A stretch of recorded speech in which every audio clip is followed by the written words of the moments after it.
आपके बड़े बड़े नेता, महान नेता, मैंने कहा कि कुछ तो गलतियां की, लेकिन कुछ गलतियां आज पता चलने के बाद भी हम सही नहीं करना चाहते। आप बीड़ा उठाइए, किसी एक विषय को पकड़िए और तथ्यों पर रखिए, हजारों लोग आपको मिलेंगे। मेरे 7 साल का सफर यह कहता है कि कहीं भी, किसी भी मंच पे किसी की भी तारीफ करो तो इसलिए तारीफ मत करना कि उसने तुम्हारे साथ तस्वीर खिंचवाई है, टिकट का वादा कर दिया है। नहीं, मुझे किसी के साथ मंच पे न दिखना है, न तस्वीर खिंचानी है। मुझे कोई शौक नहीं है। मैं ऐसा हूं, ऐसा ही रहना चाहता हूं, क्योंकि यह मुझे ताकत देती है कि मैं पूरी ताकत के साथ किसी के बारे में भाषा की मर्यादा के बीच में रहते हुए अपनी बात कह सकूं।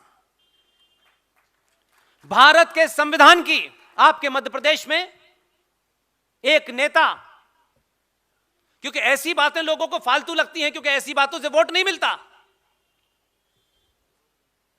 जो वो कर सकते थे नहीं किया। अरे एक बार की सदस्यता इसी के नाम कर देते, हजारों साल तक अमर हो जाते भाई।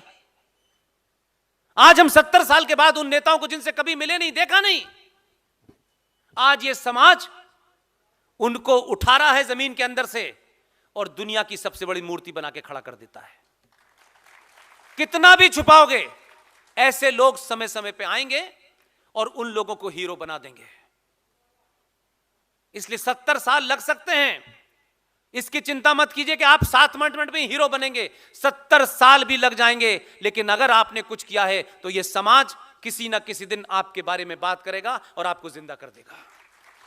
आप 5 बार मुख्यमंत्री रहे, 4 बार मुख्यमंत्री रहे, यह किताबों में पढ़ाया जा सकता है, कुछ होने वाला नहीं है। इसलिए सरदार पटेल ने बहुत सारे काम ऐसे किए। हम सरदार पटेल की तारीफ करते हैं, लेकिन सरदार पटेल बनना नहीं चाहते। बनेंगे तो नेहरू जी। 19 साल तक रहना है सत्ता पे, मजे लेने, ये बीमारी है हमको। सरदार पटेल ने कैसे 2 काम किए, और भारत विचार मंच से मेरी शिकायत है, मैं कोई बात कमरे में नहीं करता हूं। 7 साल से एक चीज के बारे में बोल रहा हूं। आज आपने प्रोग्राम शुरू किया, आपने वंदे मातरम गाया, लेकिन आपने वंदे मातरम भारत के 4 मक्कारों के बीच में एक समझौता हुआ था 1937 में, आपने वो वंदे मातरम गाया है। मैं बताता हूं आपको कौन सा वंदे मातरम गाना था, और तथ्यों पे बता रहा हूं, संवैधानिक तौर पे बता रहा हूं। इसलिए कुछ बातों को पब्लिक करने से आसानी होती है।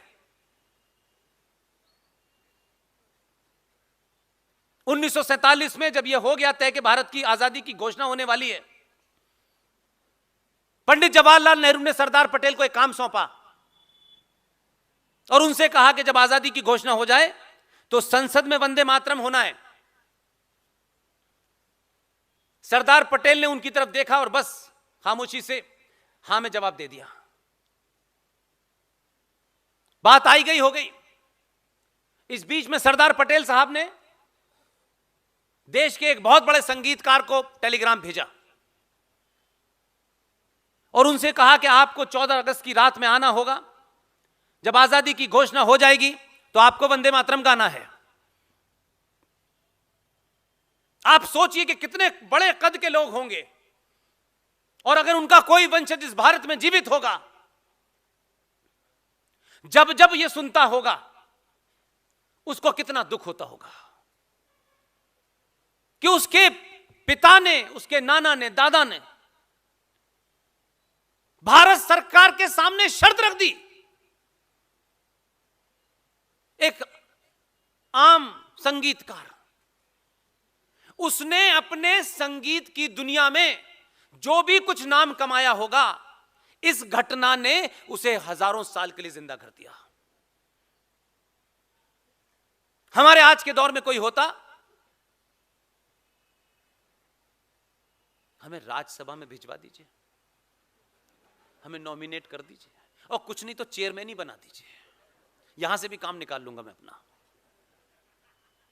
सरदार पटेल ने जिस संगीतकार को टेलीग्राम भेजा, उनसे कहा कि 14 अगस्त की रात में आपको भारत के पार्लियामेंट में आना है, आजादी की घोषणा के बाद आपको वंदे मातरम गाना है। उस संगीतकार का कैरेक्टर देखिए, यह देश उसको नहीं जानता, उसके नाम को नहीं जानता। यह शर्म की बात है, यह दुख की बात है। उनके वारिसों को भी लगता होगा कि इस समाज में अभी तक अपने हीरो चुनने की आदत नहीं पड़ी। उन्होंने कहा सरदार पटेल से, मेरी एक शर्त है। सरदार पटेल ने कहा फरमाइए। उन्होंने कहा मैं खंडित भारत की खंडित पार्लियामेंट में अधूरा नहीं पूरा वंदे मातरम गाऊंगा। सरदार पटेल मौन रहे, इतना ही कहा आ जाइए। 15 अगस्त 1947 को जो बच्चे यहां बैठे हैं, जो बेटियां, बहनें, बेटे, मेरे बुजुर्ग जो मोबाइल देखते हैं, ढूंढिएगा जब पंडित जी गुलाब का फूल लगा करके अंग्रेजी में भाषण दे रहे थे, क्योंकि भारत के लोग हिंदी जानते नहीं थे, धारा प्रवाह बोल रहे थे, उनकी मजबूरी थी। जिनके वो दोस्त थे वो अंग्रेजी जानती थी, उन्हें बात बतानी थी उनको, उन्हें भारतीयों से क्या लेना देना। आधे घंटे तक डेस्टिनी दिस दैट, उसके बाद खत्म हो गया, वो उतर के नीचे बैठ गए। जैसे मंच पे तमाम सारे गणमान्य लोग बैठे हैं आपके शहर के, वहीं पर एक साहब बैठे हुए थे। सरदार पटेल साहब ने उनकी तरफ देखा। जानते हैं उस संगीतकार का नाम क्या है? उनको इशारा किया, वो पार्लियामेंट के मंच पे चढ़े, 9.5 मिनट का पूरी 22 पंक्तियों का वंदे मातरम गाया।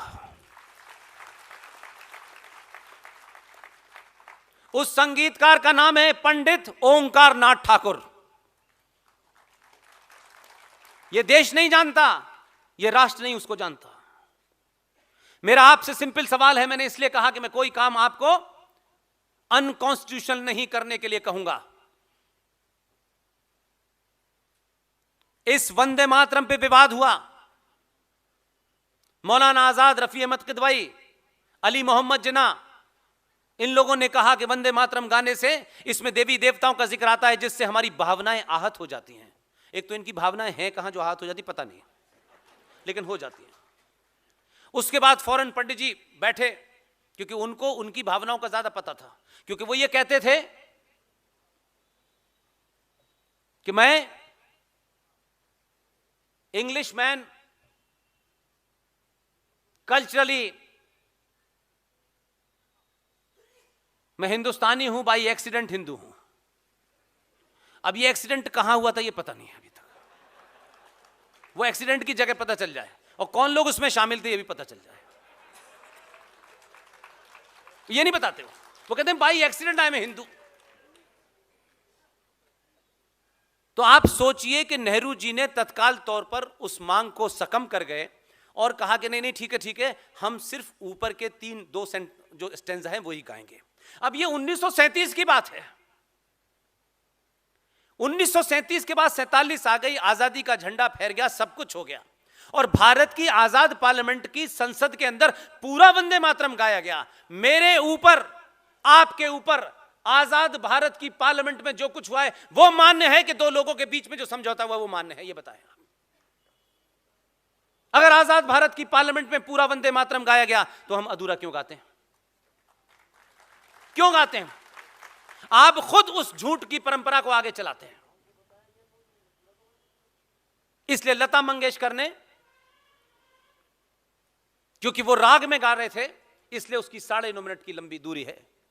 लता मंगेशकर ने बहुत खूबसूरत आवाज में वीर रस में 4.5 मिनट में पूरा वंदे मातरम गाया है। हमारी टीम ने एक बुकमार्क बनाया है। उस बुकमार्क के ऊपर हमने उसी लता मंगेशकर का क्यूआर कोड डाला है, जिसे आप स्कैन करें और पूरा वंदे मातरम सुन लें। क्या यह बात गलत है कि आजाद पार्लियामेंट में जो कानून बनेगा मैं उसको मानूंगा कि 1937 में किसी ने किसी से क्या समझौता किया था? तो हम अधूरा वंदे मातरम क्यों गाते हैं? सरदार पटेल इतना बड़ा काम करके गए, हमको नहीं पता। पंडित ओंकार नाथ ठाकुर हम इतना बड़ा काम करके गए, हमने उनके वंशजों को नहीं ढूंढा। लेकिन बीच बीच में पता चलता है कि ये टीपू के वंशज मिल गए कहीं भीख मांगते हुए। ये तो खबर बनती है टीपू के मिल गए हैं। आजकल एक टीपू मैंने उत्तर प्रदेश में भी देखा है, घूम रहा है, उसे भी वंशज मिल जाते हैं। सरदार पटेल ने ऐसा ही दूसरा काम किया था।